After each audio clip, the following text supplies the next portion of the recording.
Welcome Star Wars Force Arena players to this update video. So today Netmarble have posted a game update, and let me point you in a direction to what I said last video, where, mark my words, Snoke will get nerfed because he was on the 4x4 blind draws. So get you to spend all your crystals, because obviously he was the most OP leader in the game and everybody wanted to play him perhaps and wanted to upgrade him and all this kind of stuff. And then lo and behold, in this update he's finally been nerfed. It's let me know what you think about that in the comments below. I think it's quite dirty, these tricks, really. Did it with old Luke a couple of weeks ago. I bought a load of old Lukes on the shop with crystals and things, and then they nerfed him for the second time, which I didn't even see coming. So now he's practically useless in some games, especially for the old troll deck I used to like playing, because that troll deck was a lot of fun to play.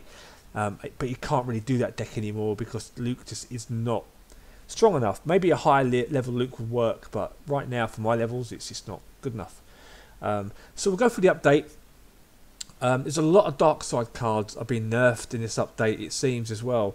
So Snoke is up first. Let's have it. And all this, bearing in mind, is on level 1 cards for basics. So obviously things will be a little bit different when the higher level is. So let's have a look at good old Leader Snoke. There we go.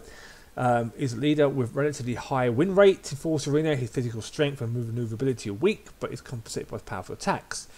Now, bearing in mind they've not nerfed him for 4 patches. 4 patches has been this powerful, and it's taken them that long to figure it out. Everybody told them before 3.0 Snoke was too powerful. They didn't listen as usual, and now they've got their money out of you, and now they're nerfing him.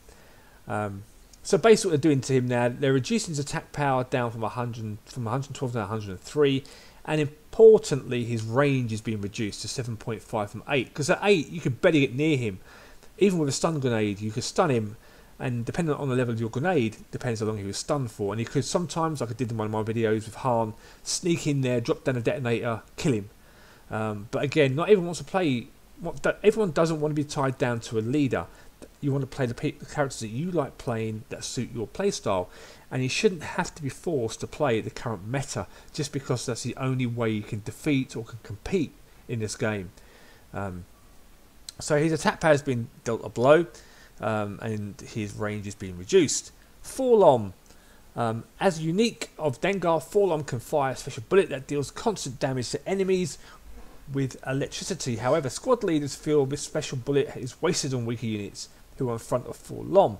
As a result, the special droid is getting out of hand. Its AI has been improved, so when the enemy leader approaches, the special bullet will be used against an enemy leader, as opposed to, I reckon, traditional units. So his AI has been improved. ATST Walker has been nerfed. ATST Walker is a unit that's loved by many dark side users. It's difficult to face against and has high health, and that's been reduced down from 4544 to 4242. So a couple of 300 points taken off his health at base level 1. That's going to be interesting to see what happens, because there's a lot of cards that can defeat the ATST relatively quickly. The Clone Arc Trooper will melt the ATST Walker. The Rocket Trooper will hurt it as well, but it doesn't take it down as quickly as the Arc Trooper can do, for example. So that's going to be an interesting thing to see what happens with that one. First Order Riot Troopers are finally being nerfed. Wow, it's only taken them since before Christmas when they were introduced. I always thought it was ridiculous that a card that costs 5 energy can take down a turret single-handedly, especially as a common card. So they've been nerfed.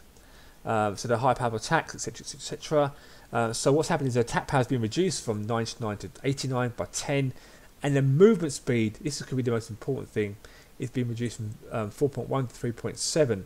How that will impact leaders like Hux, for example, with his special ability, or Thrawn with a boost speed, I don't know. Have to wait and see. But they will not charge at turrets like they used to. Interesting. I mean, they're easily kiteable, and between 2 turrets you can easily kill them off, but obviously, you know, if you're on one side of the map and you've got a slow leader like Poe Dameron or someone else, Cassian, who's slow, you can't get across to defend. That's the problem, I think. Energy pike traps. Obviously, this is something that affects those of you who play with Supreme Leader Dooku, he's not Supreme Leader, Count Dooku, and the pike trap is being reduced. Even with Cad Bane they use them as well, from 4 seconds down to 3.5 seconds. The durations that are being reduced, and for every level up the duration has been reduced from 0.2 seconds to 0.15. So this is a shaving off. It might not make much of a difference overall, depends on the level of the card. You might notice a second or two difference, but is it enough to change it? I mean, you know, you're getting trapped for like 15 seconds is ridiculous in a game that only lasts 3 minutes. Especially for a card that only costs 2 energy as well. Bodhi Rook is being adjusted. I haven't seen, this is a bizarre one, I haven't seen many Bodhi Rooks being played. If you look at the ladder you just won't see any Bodhis, but apparently Bodhi's too powerful apparently, which is just bizarre given how long Snoke has been left unchallenged for. So his technician, the damage reduction effect on deployed turrets and other tech units will be decreased from 20% to 15%. I think they buffed it recently and then they're bringing it back down again. So things like tanks, turrets, obviously the AT PT is one card that he'll benefit from that as well. So those units will not last as long on the battlefield. Pow! Jin's unit. His AI has been improved so that where your organic enemies with a leader within range, Poe will shout and reduce their attack speed and movement speed. It's just a balanced adjustment. It says here the ability to weaken the enemy rather than being aggressive is a powerful force upon starting the battle. Power showed very low efficiency because it's not yell when the organic enemy leaders will appear in range, so they're improving his ability to slow people down, which is a good change and a needed change. Gregorian Rebel, again not a card you see, and again these cards will melt ATST walkers as well. It takes a long time for the attack to charge, so he's vulnerable to many enemies. This is why we don't use him. So they're improving his deployment time by the looks of it. His attack charge time has been reduced from 1 second down to 0.3. So if you notice, sometimes he won't be in range, and if you get into range, you'll stop and then lift up his weapon, but he won't actually fire because of the speed it takes him to actually do the shooting. So they're making that adjustment. So he should now probably lock on relatively faster. And the Gregorian Rebel is a dangerous card.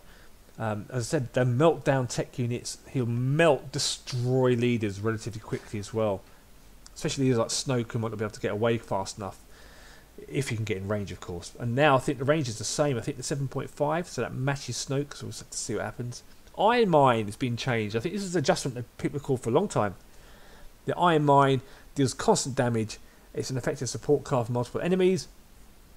Unlike the Dark Side's gas grenades, Iron Mine gives a wider range of damage. So they're making an adjustment of bringing it in by 1. So rather than the area effect being 6.5, it's down to 5.5. Does it make a difference? Possibly, depends. Might not be able to clip turrets and enemy anymore, so we'll see how that happens. Other changes to the game. And these are balance changes, I think, to do with Netmarble's inability to make other changes to the way they've implemented Update 3.0 by kicking the community in the balls with their pay-to-win tactic. So let's have a look through these.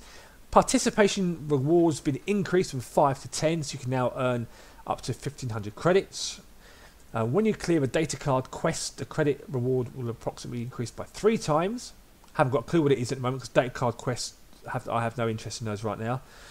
The credit pack reward has been increased in a daily mission reward, so they're giving you more credits.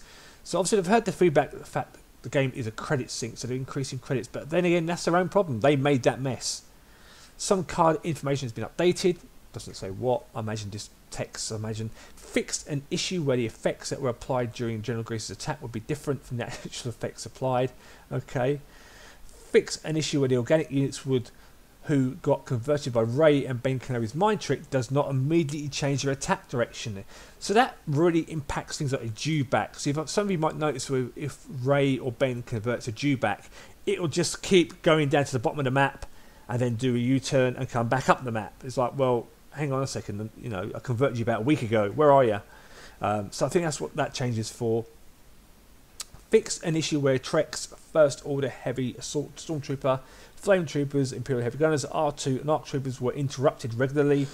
So I think if somebody moved, like especially with Trex, doesn't always stun units. So if Luke moved or somebody moved, his stun would break. Therefore, he won't stun again. and that was one of his special moves for Treks. He could literally stop a leader dead in their tracks, and it was always funny to watch. Fixed an issue where Han Solo's attack power increased as a result of the perk enhancement tier 1 effect, and was not reflected in the attack power of the trip mine skill. Okay, it's interesting. Fixed an issue where skill range after applying a perk enhancement shows an incorrect information of a normal attack. Fix an issue where some cards' ability information was different from the card's original ability. Wow. The electricity remains in a battlefield even after destroyed units, causing continuous damage to other units has been fixed. So again, that would probably be things like the iron mine. So if what else is there? Maybe Darth Maul as well. That could impact where you take out his unique and it still leaves an energy field in the map. So obviously people through it, they still get killed by it, despite the fact it's been destroyed. And that is it. Let me know what you guys think about the changes in the comments below. It's an interesting one. They're giving people more credits, not many more credits. I don't think it's going to make much of a difference in terms of the changes Netmarble made to the game originally with 3.0 and how it really has made an impact. Not a single word about balancing the matchmaking, so take that as how you will, because there's nothing I can do about it because there just aren't the players in the game right now, and they're not going to do anything about it, it seems, and more players will just leave the game. It's like a vicious circle, isn't it? But there you go, that is the update. There is a new 4x4 up on the game as well. I don't know what it is. I think it's Darth Maul, I'm not certain. See if I can find out what it is in the news. Let's have a look. Where are we? Maintenance, mate. Here we go. 4x4. It is Darth Maul. So 4x4 is Darth Maul and Anakin Skywalker. So again, expect maybe these two to be nerfed in the next update. Because it's kind of crafted that they give you these cards, you spend your crystals on them, and then they nerf them. But the 4x4 has always been good to get some decent cards out of it, especially for the cards that you need, like the Droidicas, for example, a great card to get. Assassin droids as well, and a B2 battle droids. So you know, it's always a case of do you need those cards desperately, and then that's obviously what you do. Like here, for example, 330 AT-RT walkers for 300 crystals is not a bad return, especially for the cards that you do use. So let me know what you guys think in the comments below. That is going to be it for this video. I'm not going to be streaming the game probably for quite a while because there's nothing to stream, given the queue times, given the bots are in 2v2 right now as well, which are driving me insane. But I'll see you in the next Force Arena video. Thanks for watching, and may the Force be with you.